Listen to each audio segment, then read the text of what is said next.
This podcast is a quest for well-being, a quest for a meaningful life through the exploration of fundamental truth. Enlightening ideas, insights on physical, mental, and spiritual health.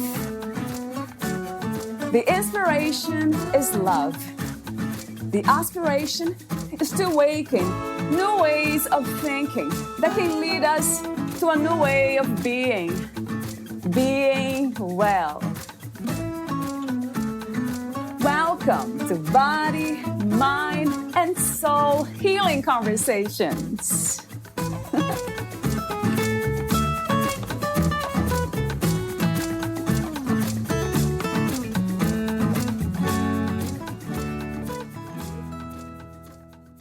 Boost your well-being and cellular energy by depleting deuterium. The first published study on deuterium-depleted water in 1961 to 2007 discovered that deuterium damages mitochondria. The geroprotective benefits of being deuterium-depleted are evident. Deuterium interference can be reduced by drinking light water on a daily basis. You will keep your body's deuterium levels low at your pace and protect yourself from the aging process.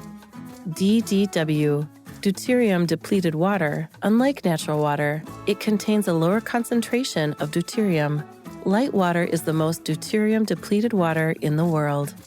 Valeria interviews Victor Sagalovsky. He is the author of Gold, Catalyst of Radiant Health, History and Science of Gold's Medicinal Benefit. Victor is also the co-founder and CEO of Litewater Scientific, the first and only super deuterium-depleted light water, where he has dedicated himself to the research, development, and production of this rare water. Victor has researched and studied the benefits of deuterium-depleted water through his theory entitled Endogenous Radiation Damage Theory of Aging. It proposes that our biggest obstacle to longevity is the excess deuterium and other damaging isotopes on the planet, and proper mitigation will radically extend our lifespans. Victor started his career as an innovator on plant-based culinary art, having co-founded the first organic gourmet raw food restaurant in North America called Raw. He attended Loyola University and the University of Hawaii, where he pursued multidisciplinary education. He has completed apprenticeships and graduate coursework in chemistry, optical microscopy, and molecular biology. He is the author of many articles and guides in the field of wellness, biohacking, emerging medicine, technology, mysticism, and esoteric wisdom. Outside of the water category, Victor is the author of Gold, Catalyst of Radiant Health, a book about the history and science of the medicinal benefits of gold, and is adept in gold alchemy and the making of ORMEs. Meet Victor at drinklightwater.com. Here's the interview with Victor Sagalovsky.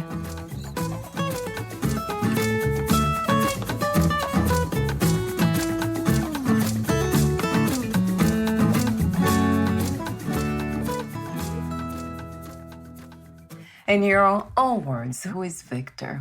Who is Victor? Well, I've spent 50 years trying to figure that out myself.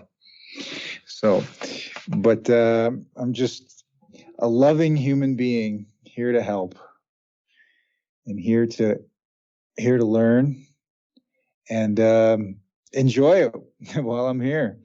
So, yeah, who am I, right? That's interesting when they asked Buddha that question, who are you? He said, are you a god? Are you a god man? Are you a supernatural being? What are you? Who are you? He said, I'm just awake. So I like that one a lot. I'm just awake. I love that. Wow, this is a whole different conversation that was not really planned. I didn't plan to have a conversation around awakening or enlightenment, spirituality, but I always bring these topics to the conversations I have here. So since you mentioned, what is to be awakened? What does it mean? What does it feel like? Well, what it means is that you can see yourself as the subject and the object and the act in between. So you can see yourself from your higher self perspective. So you're limited human self from a higher self, see your higher self from a limited human self, and be the act and the witness all in one. How did you get to these understandings, Victor? And how do we get there? Or how do we even become curious about getting there? I think the curiosity is inherent, because if you're not interested, you can't be interesting, as my friend once said. So self-inquiry is really important. It's just your level of consciousness and your karma and what you're here for. And I think it has to do with being able to ask the right questions. So first you have to learn how to ask a question, and then you have to start asking them. But a lot of people skip those and go straight to the answer. And the answer is not as important in the context of asking the questions. It's I've always been someone that was very suspicious of everything. So I've always been asking questions. And then I learned, and then I got empowered with how to ask questions properly. And that changes everything, because now when you ask the right questions, then you can get the right answers, because there's plenty of answers out there, but what is the question? So I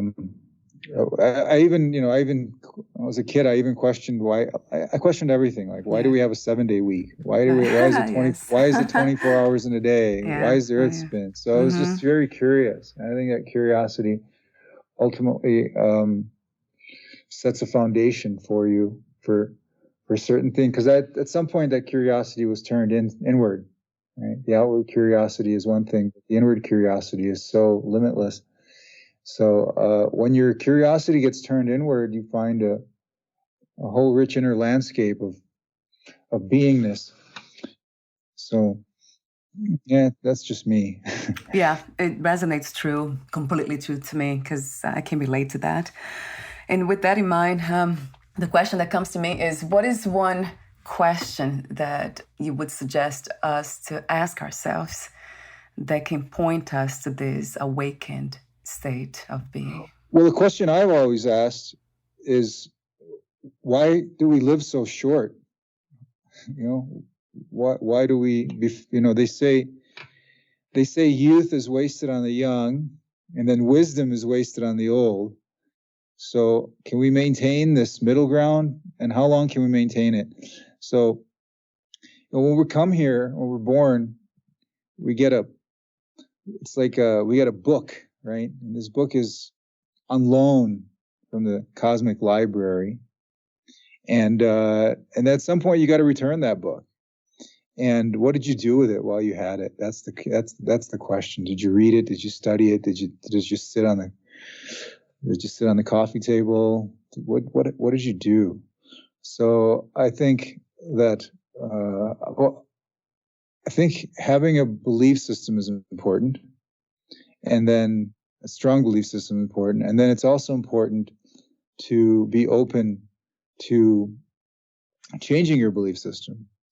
So, like they say, everything in moderation, including moderation. So it's important to get a healthy construct of yourself, who you are, but it's also important to stay open, because when you look at, if we ever go to church or read the Bible, or we always hear this statement, "The meek shall inherit the earth," right? And I looked at the definition of that, and it's not what I thought it was, because meek just means teachable. Doesn't mean weak, feeble, anything like that. It just means teachable. So the teachable will inherit the earth, and you can't be teachable if your belief system is closed. So it's important to have a strong belief system, but keep it open.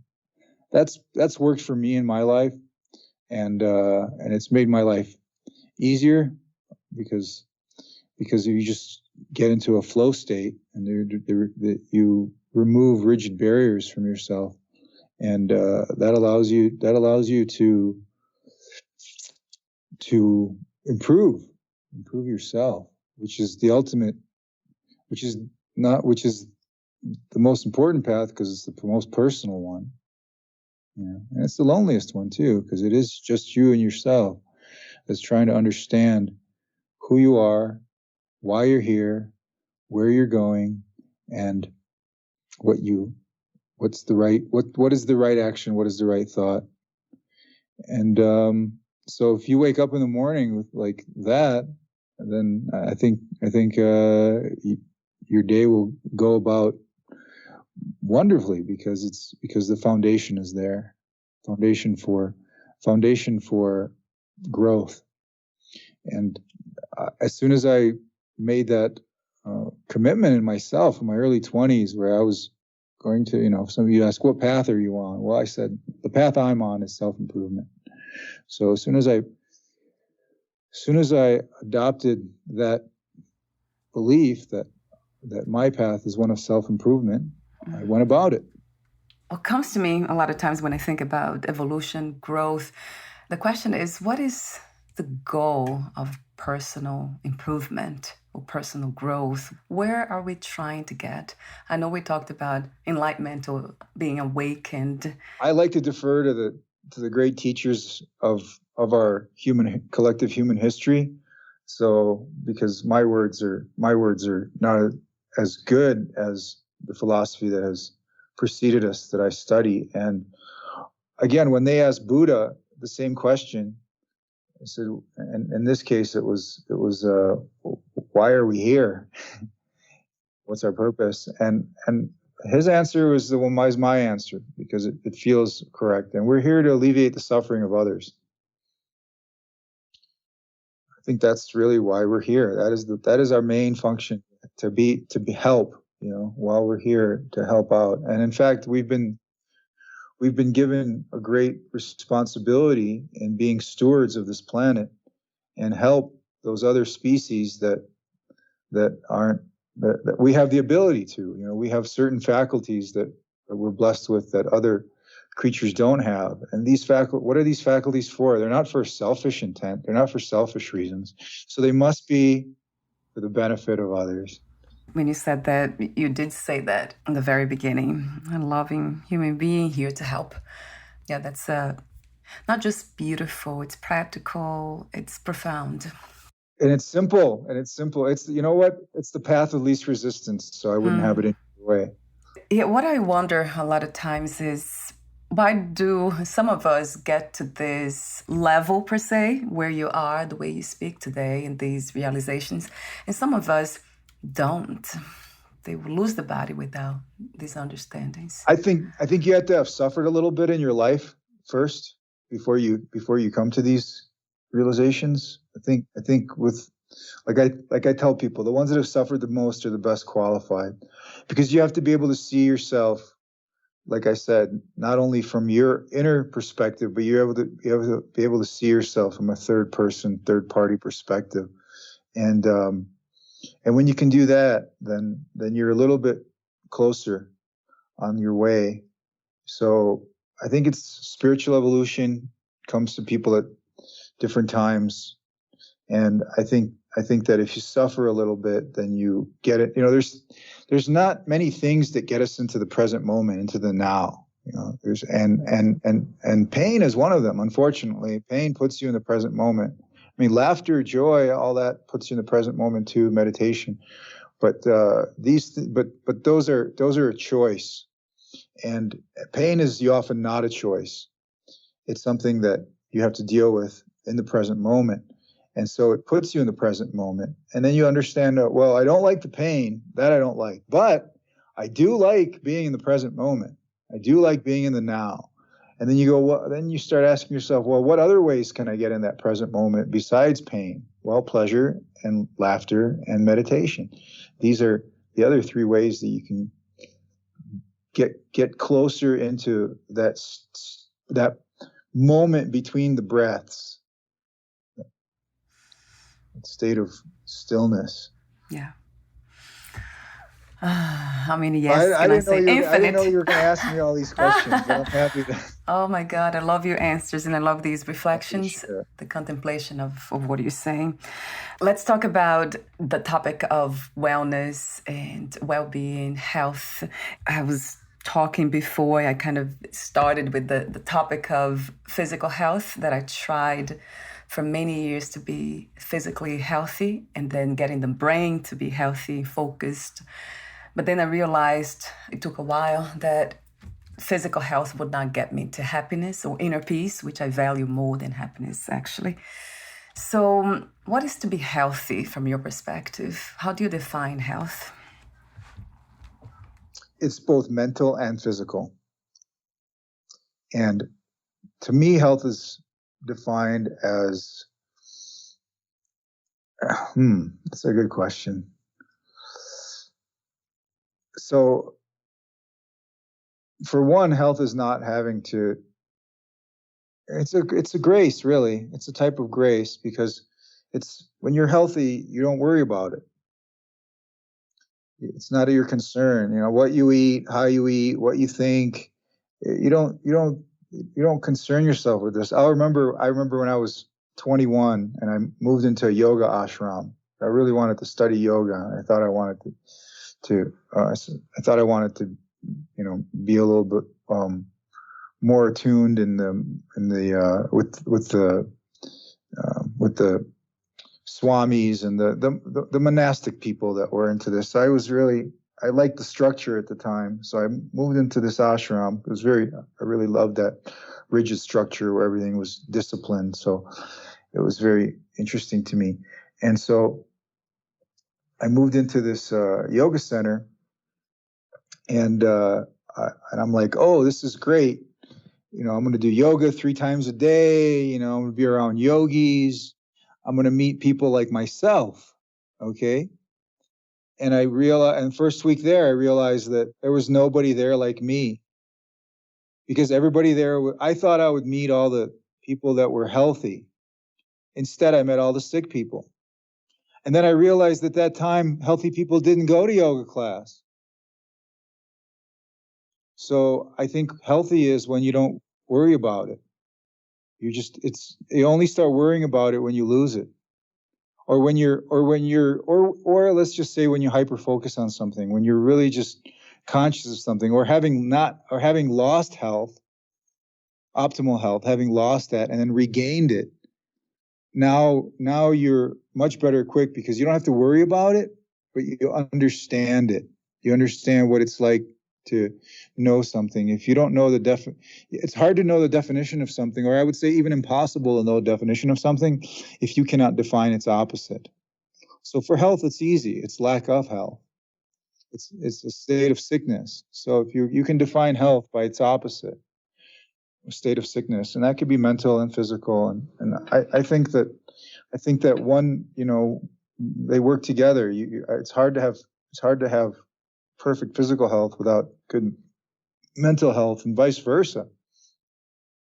And the people that are not, let's say, particularly physically healthy, but have great mental health, they're in a much better place than people that have excellent physical health and terrible mental health.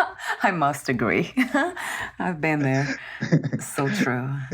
Yes, I agree. I agree with a little bit of sadness, I have to say, because I was there and it was not a happy place. It was not a good place to be.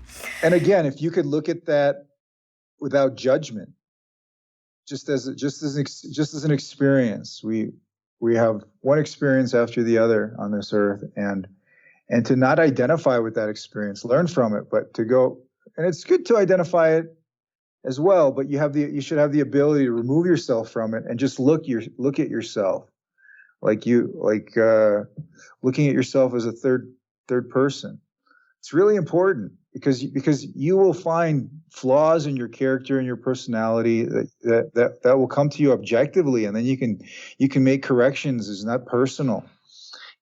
It's so easy. It's so easy. It's because it's just choice. There's nothing you have to do. You don't have to go run 10 miles. You don't have to say your mantra for a year. Nothing. It's just choice. And then once that choice is made, more than a few times, I think it takes 5 times for something to become a habit, or 5 do something 5. I forget what it is, but there's a psychological explanation for habit, for forming it.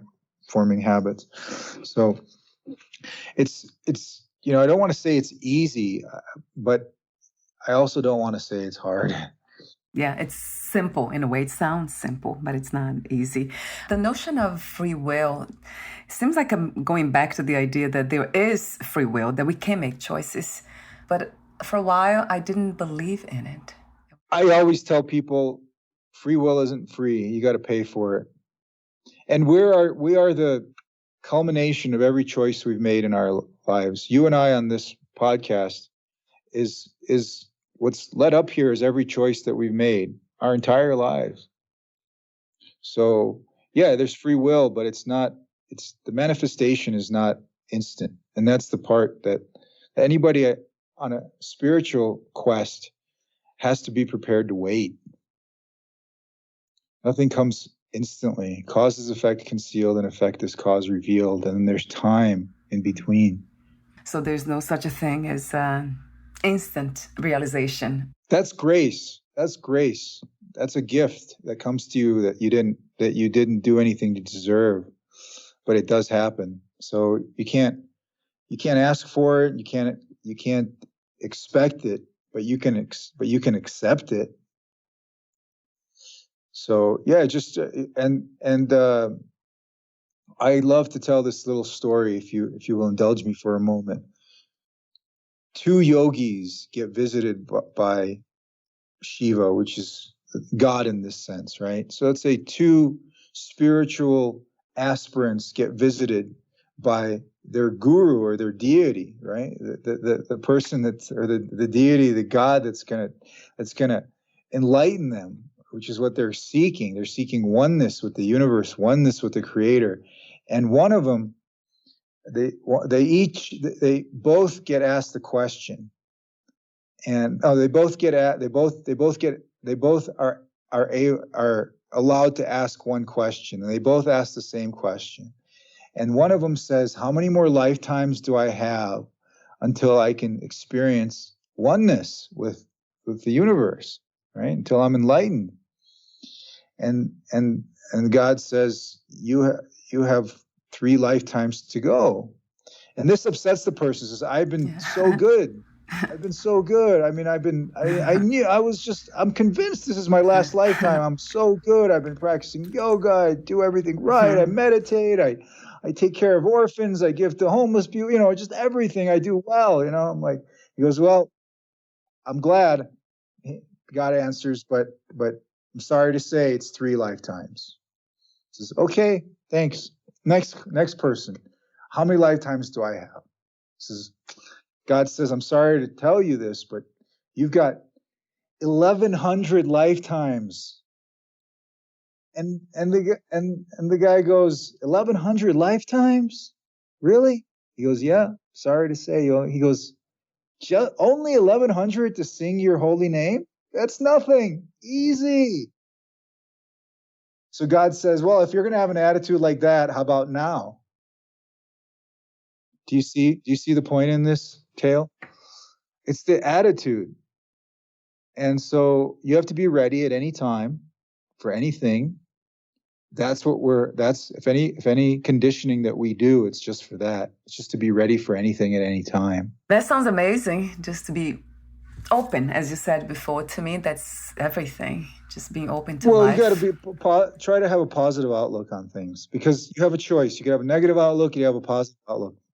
One's going to keep moving you forward. One's going to hold you back. It's like the first rule of improv.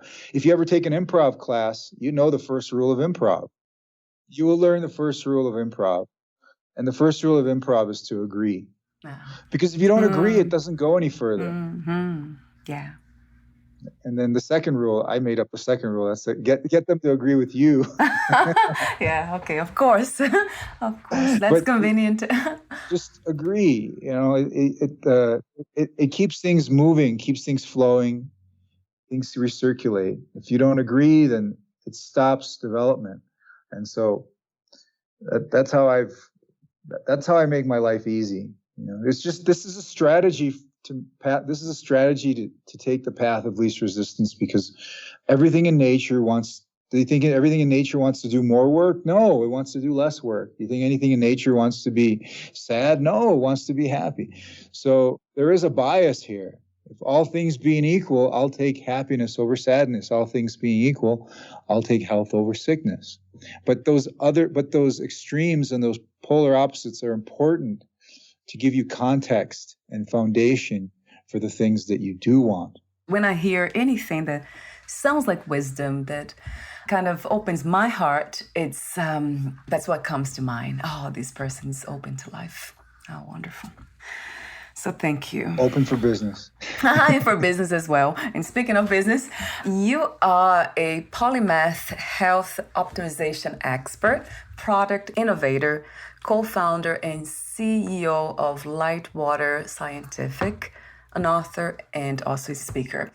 But what inspired you to do what you do today?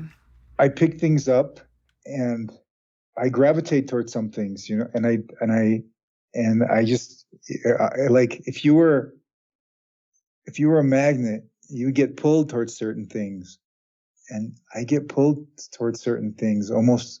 It's almost not conscious, in a sense that it's just things, like I'm drawn to things. My whole life I've been drawn to understanding the mysteries of aging. I remember when I was, I don't know, must have been 6 or 7 years old, looking at old people and trying to understand the difference between myself at that time, 7 or 8 years old, very young, and somebody that was 60, 70 years older than me, and seeing the difference in the lifetime of aging, and what is it? How does it work? What is it? You know, so I've always just been curious. I liken myself as an armchair gerontologist. And so I am interested in things that will extend human life. I'm interested in things that will extend youth. Interested in youth, honestly. And a lot of that starts as a selfish desire, because we all have this selfish desire to not age and stay optimal, healthy our entire lives. And we also have to cope with the lifespan and aging process.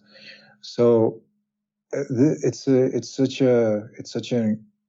an important subject, and I don't understand. What I don't understand is why more people aren't dedicated to unraveling this mystery. Because we come here with all the tools to this planet, to this life.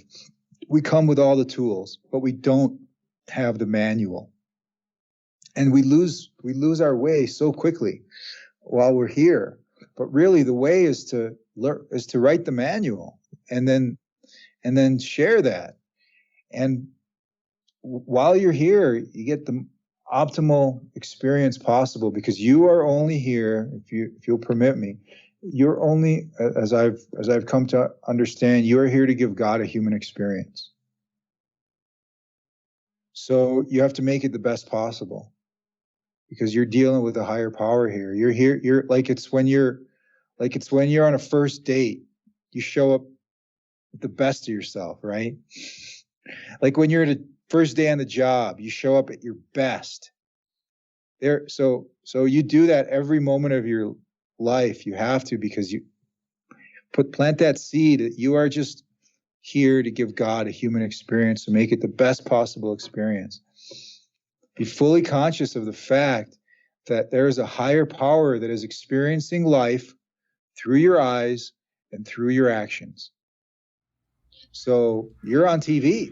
Yes, right. You're on somebody's. You're in your own reality, but you're in a greater reality, in a greater objective reality, and so you have to. How do you show up for that? Because the angels and the universe, whoever is the higher power, is watching, and there is no judgment here. It's just observation, and some people embody this, and when you embody this, your choices are different. You know, you go over to more thy will and not my will type of choice-making process. What is the like when you're faced with A or B, if your foundation is what is the most optimal choice that I can make to better myself in this situation, and to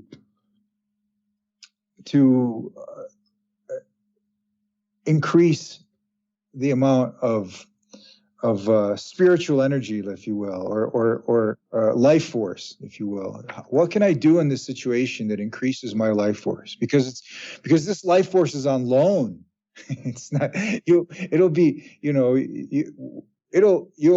you'll transcend, go somewhere else, and it'll take on some different form. But while you're here in this body that's electromagnetic, psychospiritual, electromagnetic being, and I don't want to say everybody has their own free will, but so I'll say myself, me, I make the choice for what is the thing that is going to give whoever is living through me, and in this case, it's the higher self, is going to give the best experience possible.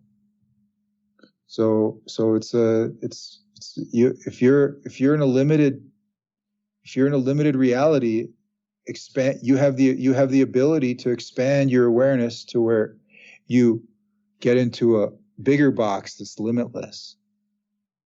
So it's so easy once you make that choice. I love the way you speak, though. It sounds very, it sounds spiritual, although everything's spiritual to me. When people ask the difference between Taoism and Buddhism, okay, there's a simple explanation. Buddhism endeavors to awaken to a greater reality where the body is not so important. It's almost like Christianity. There's something waiting for us in the afterlife. So we are doing what we can in this life to get to a better situation coming up. Okay, but in Taoism, your body is your vehicle. It is your temple to get to the next step.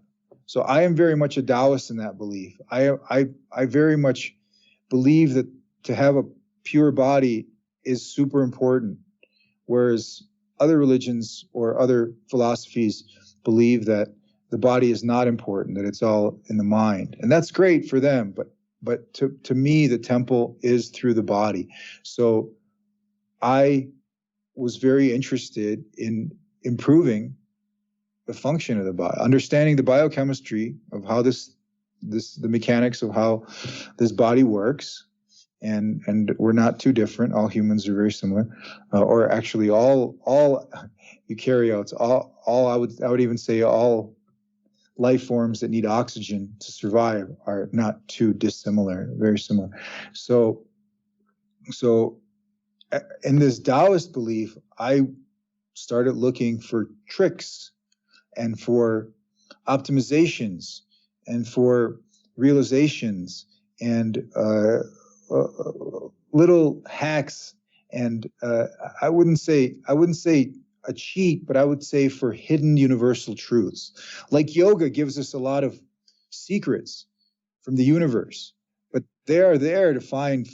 You don't need a text. You don't need a guru. It's all, the information is there. It's just esoteric. It's a hidden meaning. It's not on the surface. So I started looking for things below the surface. And naturally I went to water, because we're 98.9% water by molecular weight. So I want to understand what this relationship with water is all about. We are water beings. If we don't have water, we're just dust and some dust and some bacteria. So we are water beings. So I started really looking into water, and then I got to a level where I think I understand a little bit more than I did 30 years ago. Water, that's a fascinating element that I absolutely love. The ocean, anything that has to do with water. You are 98.9% water by molecular weight. We've been taught to believe it's 75%. We're 75% water. And that right there is profound. When you consider by molecular weight, we're 98.9% water. And water is, molecule of water is 2 hydrogens and an oxygen. Now, not all water is water. And this is the basis behind the company that I started, Litewater Scientific. Because a little bit of water is not H2O. It's HDO or HOD. And that D is a type of hydrogen that is not compatible with life. And it's been here since the beginning. And it's, we'll continue on this philosophical esoteric thread. Everything in the universe runs on hydrogen. And it's the first element created in the universe. And the reason it's still 75% of the universe is still hydrogen. So not much has changed from the beginning. And the reason everything runs on hydrogen is because it's so simple. It's one proton, positively charged, one electron, or electron cloud spinning around the proton, which is negatively charged. Simple. There's nothing simpler. There's no simpler element in the universe than hydrogen. But hydrogen has a cousin or a brother or sister, whatever, a sibling that adds a neutron that's twice the weight, twice the mass of a normal hydrogen. And 0.0156% of all hydrogen is this form called deuterium. And this is one of the problems in the universe and on this planet that causes us to age, because it is incompatible with our biology. It's just incompatible with biology, period, because it doesn't fit where the hydrogen goes, but yet it tries to. So oxygen being, I call oxygen stupid because it can't tell the difference between a regular hydrogen, hydrogen 1, and hydrogen 2, which is deuterium. So it also binds with it to make water. But instead of H2O water, it's HDO, and in some instances D2O, which is called heavy water.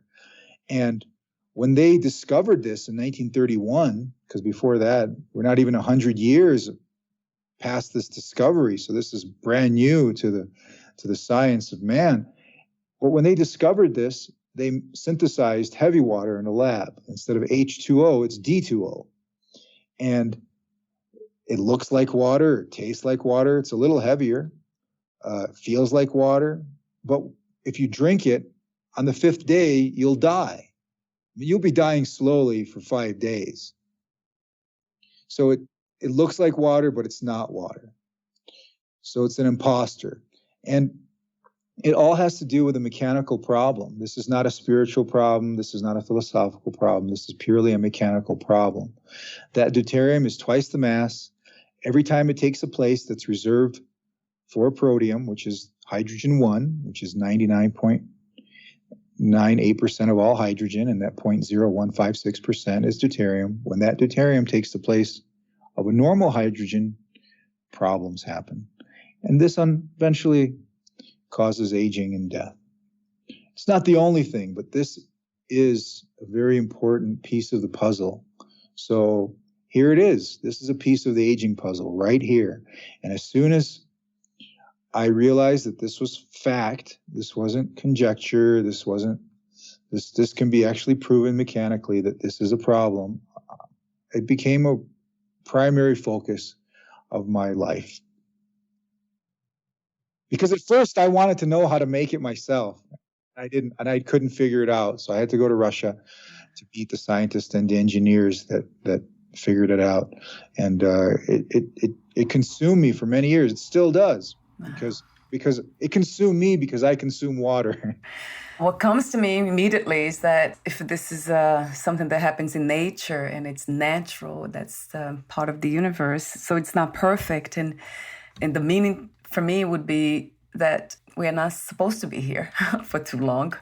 It's just nature. It is nature. The level of deuterium has been rising here on this planet. Okay, right. And when it was lower, we lived longer. And when it was lower still, we were bigger. We were bigger, healthier, and lived longer. That when the dinosaurs existed, they're hundreds of tons, right? They're as big as a 10-story building, some of them. The gravity was different. The atmosphere was different.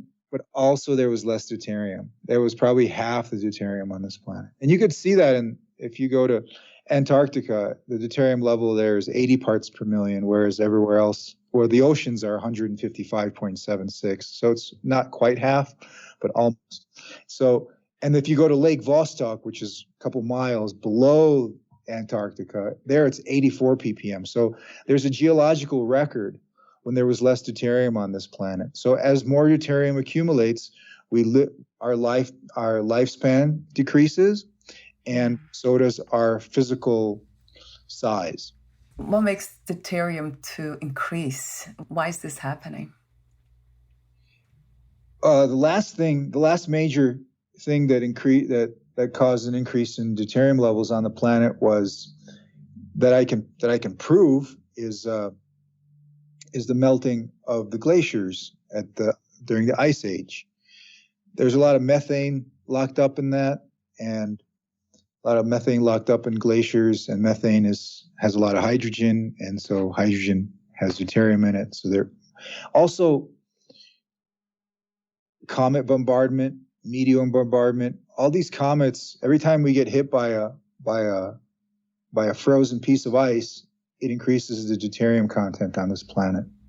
I'm trying to go deeper into it to know, is this something that it's also natural?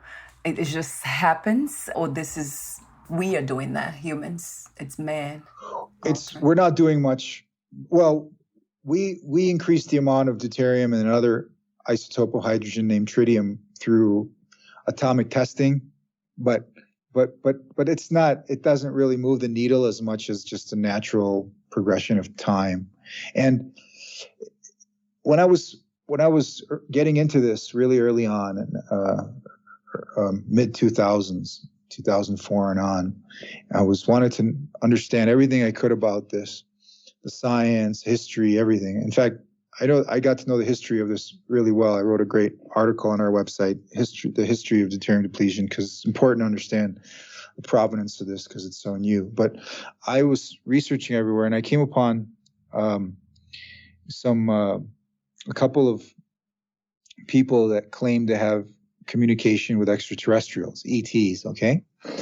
And there was a book out, 1994, by a gentleman named Wes Bateman, and he was a telepath and an empath, and anyway, he claimed to have communication with extraterrestrials. And in that book, in 1994, he asked the question, Journey to Stars, I think is the name of the book, and he asked the question, and he said, how long do you live?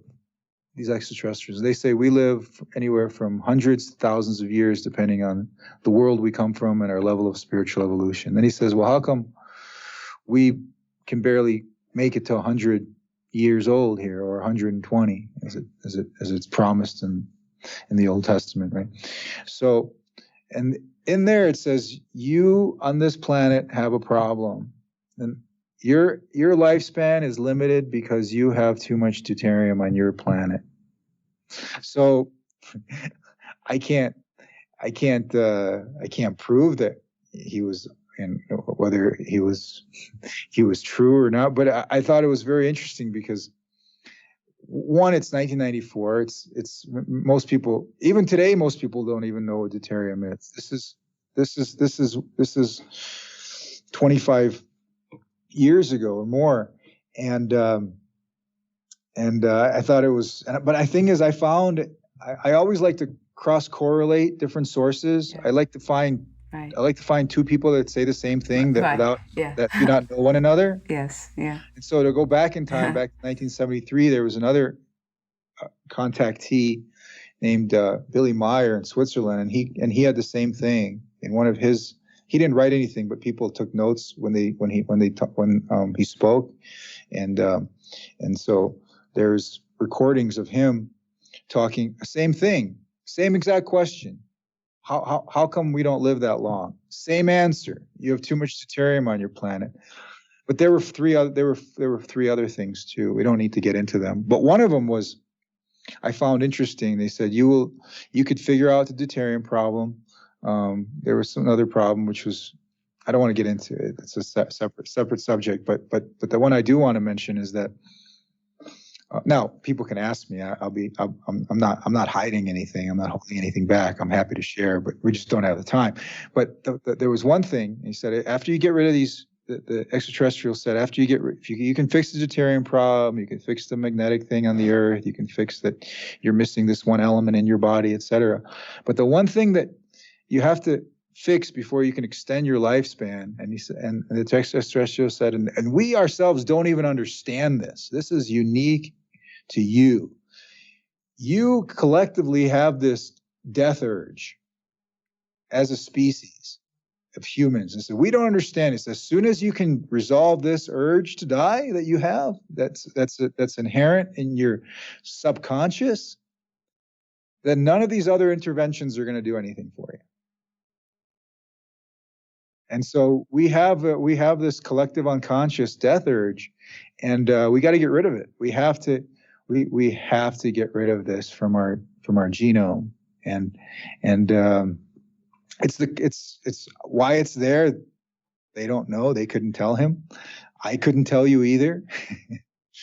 but we have this obsession. We have this obsession with death, and we got to fix that. But leading up into that, even how long you live is not as important as how well you live. Your health span is much more important than your lifespan.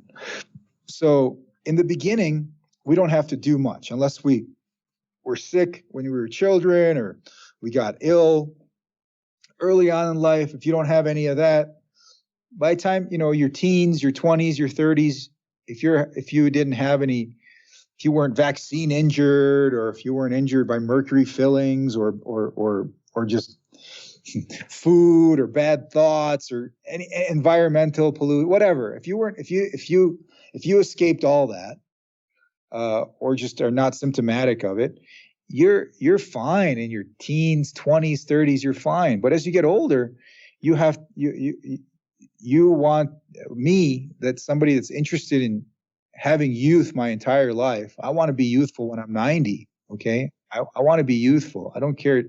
How I look is one thing. It's how I feel.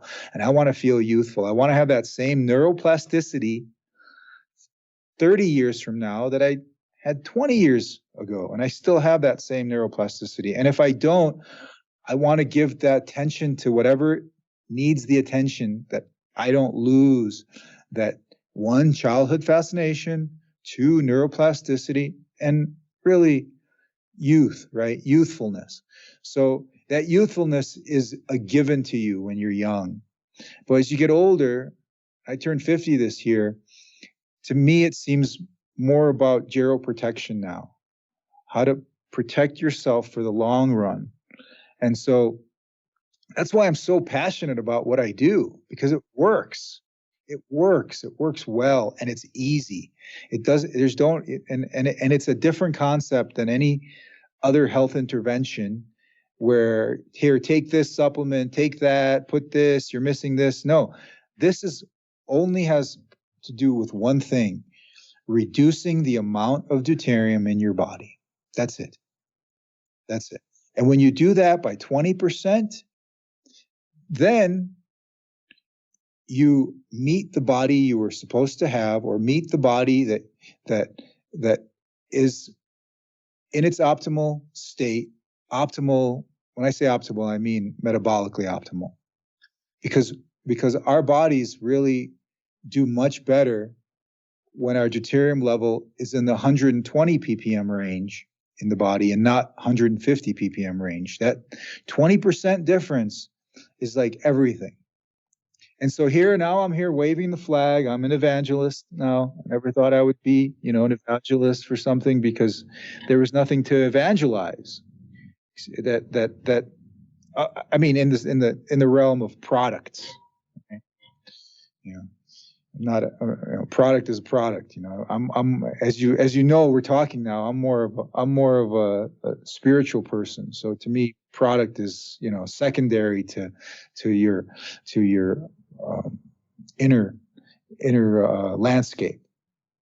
Yeah. So, but I found it, and this has. And at first, I found it with fasting. I would go days without food and water. I tested the extremes, and it led me to, I wanted to understand my relationship with water. Well, how do you understand your relationship with water? You have to go without it. It's the only way. So I would go without water for a week. No food, no water. And then you understand your relationship with water. How do you understand your relationship with energy? Well, only when you don't have it do you start understanding it, and then you could measure. Then, like Lord Byron said, what can be measured can be managed. Yeah, that's the quote. Yeah, what can be measured can be managed. So if you can't measure it, you can't manage it.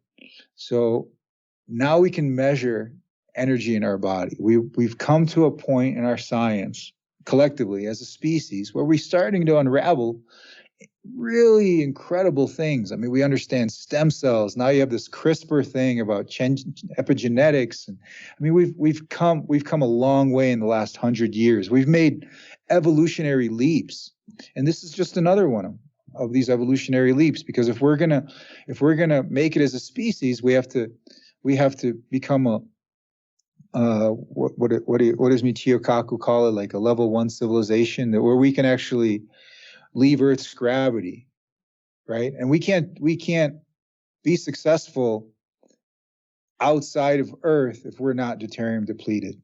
It's impossible. And I will anybody can please challenge me on that. Anybody can. Elon Musk, any of them.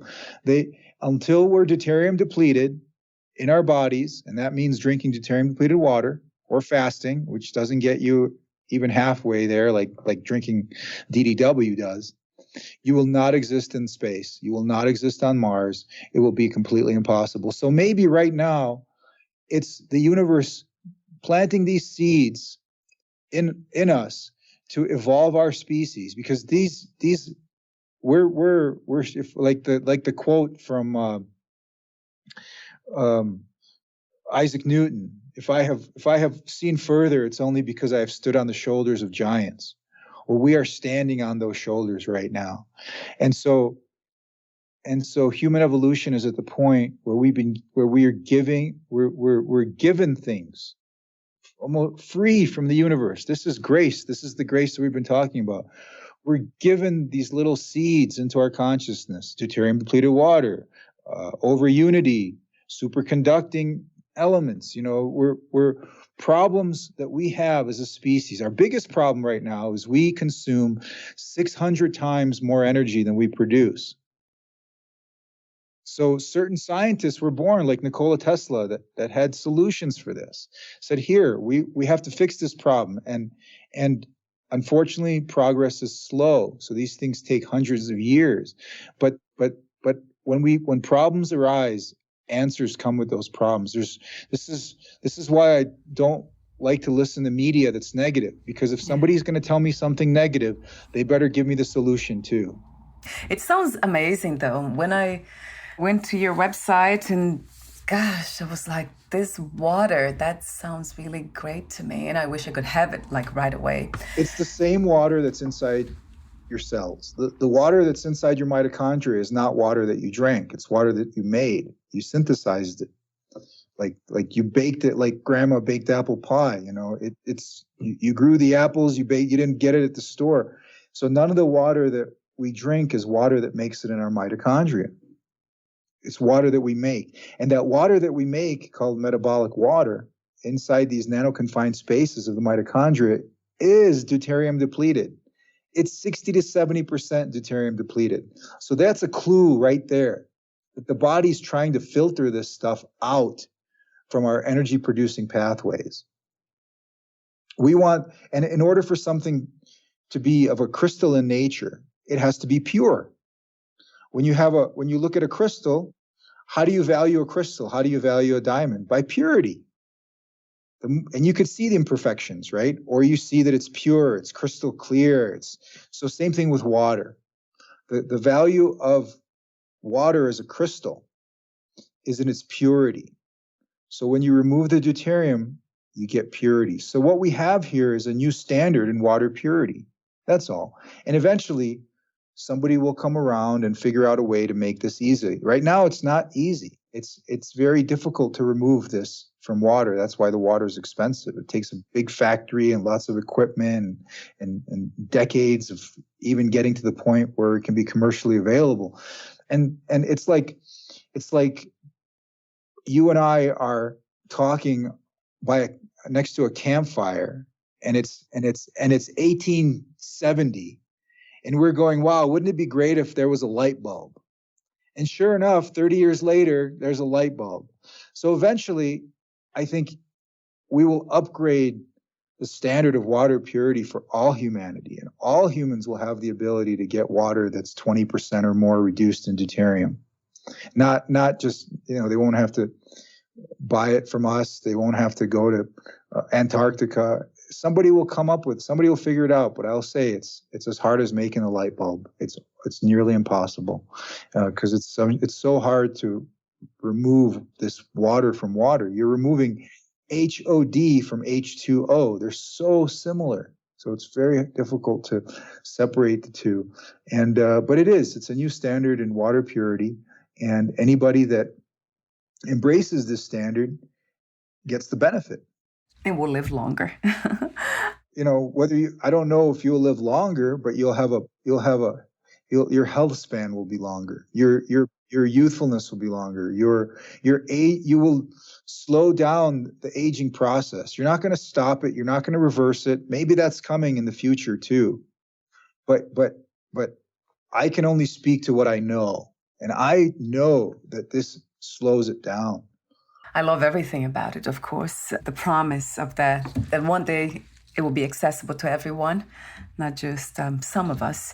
But it's such a beautiful product and gift of your young mind, Victor, I would say, in the sense of being open to life again, that curiosity. It's just a product of that. That's what I see. So thank you for that powerful message of always keeping ourselves open and listen. Thank you for asking the right questions. Thank you for the answers, the beautiful answers that will stay with me. We're almost at the end, but I also want to mention that you wrote a book titled Gold, Catalyst of Radiant Health, History and Science of Gold's Medicinal Benefit. That was very interesting to read, just the description on Amazon. So would you like to make a comment? Yes.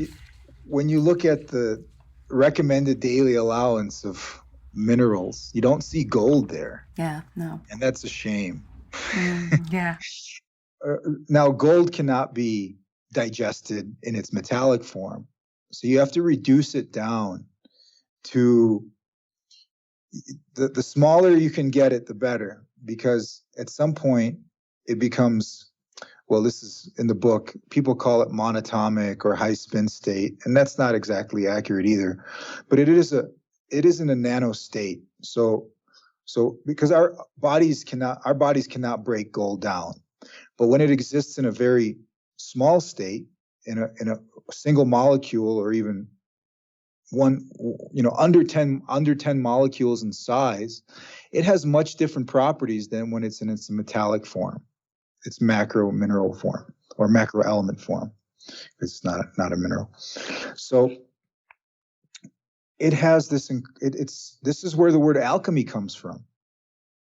The alchemy started. I would say if you study the etymology of words, in this case that word being alchemy, I traced it all the way back to the word chemie, which is Chinese for gold juice. And then if you put the definite article on it, like you would if you were like if Arabic, it would be al. So it'd be alchemie. So this is gold juice.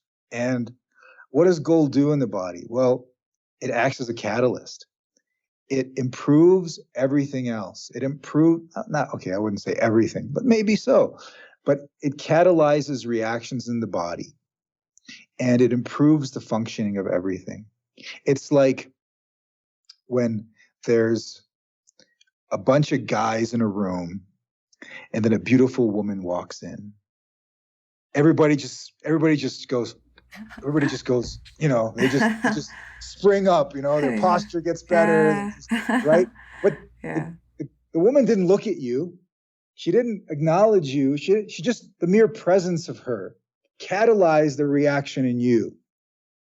Okay, and this is for both sexes. I don't want to. I mean, in my case, I'm a man, so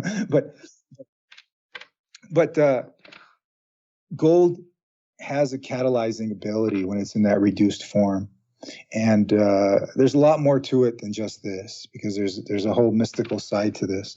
But if we can increase the amount of this reduced form gold, which is some people call ORMUS, orbitally rearranged metal understudy, or orbitally rearranged monatomic element, is what it stands for. But if you can have it in this kind of nano reduced form, then everything works better. The one thing that some of the studies out there, and there's a lot of them, once you start digging into it, you go, oh my God, there's a lot on this. How come I never heard of this? Well, it didn't make it to your nightly news. But it really increases brain function, for one, because how do brain cells grow? Well, they send signals, right? Everything in the body uses signaling molecules. Everything sends a signal. So what if that signal was amplified? That's what gold does. It allows signals to not only be amplified, because those signals are using light, right? They're using ultraviolet light. So it magnifies the signal, but it also lends coherence to that signal. So it puts it in proper order. So everything is scattered, and we're looking for pattern. We're looking for that crystal, right? We're looking for order, coherence. So gold is something that helps you improve your coherent state, and brain coherence is so important. So it puts you on an even keel, gives you a equanimous. Is that the word? Equanimous nature. Equanimity. It puts you in a state of equanimity. Do you have a product for that too, Victor, on the making? I did. I sold it for many years. It's hard to make. It's ormusgold.com. You could find out more. I'm not selling it right now because I'm too busy with what I'm doing. I make some for myself, but it's just very difficult. I mean, it's a very difficult process in the laboratory. And if you screw it up, you lost days, if not months of time. And then you got to start all over again. And it's something that a group of us developed over a period of a decade. And back in the early 2000s starting. And by about 2008, we kind of 2008, 2009, we figured it out.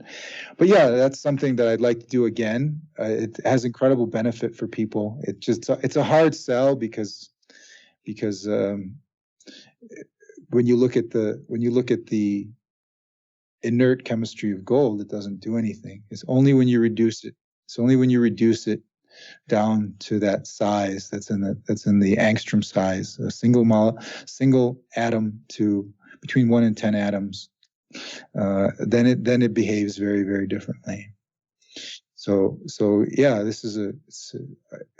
I encourage people to learn more about it, and then if enough people bug me about it, then I'll make more. That sounds good. Sounds very good to me. Thank you so much again for your contribution to humanity with all of it, not just improving health, but also elevating consciousness. I have deep appreciation for this kind of, let's say, evolution of one's mind. And I can hear that in you. I can see, I can hear it. So thank you so much for that amazing contribution. Thank you. And thank you for being who you are to ask these questions and providing a forum for these types of topics. Really valuable. Yeah, thank you, Victor. I love doing this. It's a love thing. I have a technical question, and then before that, let me ask you one question. I have to choose. I'll ask you this one. What do you love most about being in the human body? I could tell you all the things I don't like. Yeah, that'll be a whole list, right? So let's leave it at that. You know what I love about the human body? we can make music. That's what I love. I love that we have an instrument, our voice, and that we have hands and fingers to play other instruments. So I love that we have this gift of music. What comes to me is harmony. So you've been talking about crystals, yet they're in perfect harmony. So all about balance and harmony. Music, of course, they're all connected. Mm-hmm. Yeah, thank you so much for the beautiful reminder and these incredibly, to me, divine messages.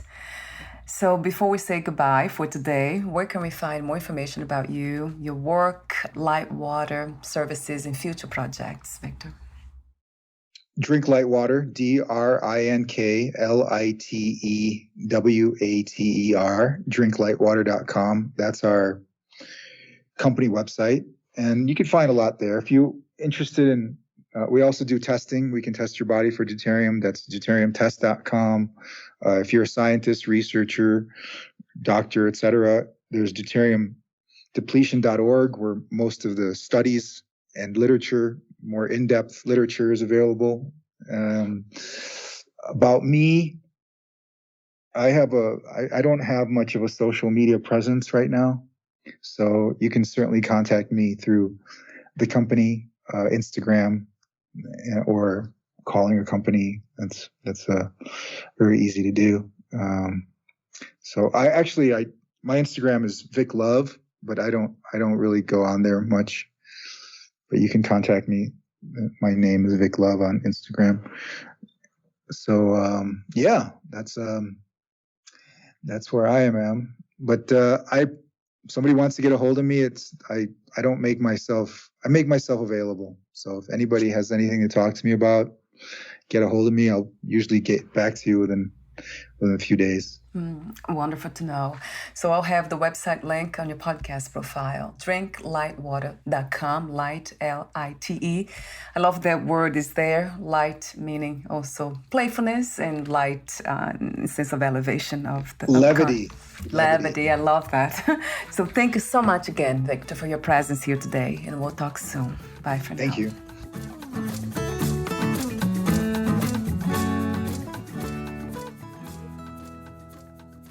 Thank you for listening.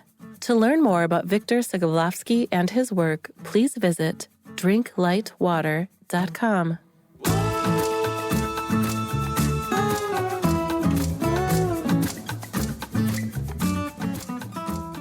To learn more about this podcast, please visit fitforjoy.org/podcast. Thank you again for listening, and bye for now.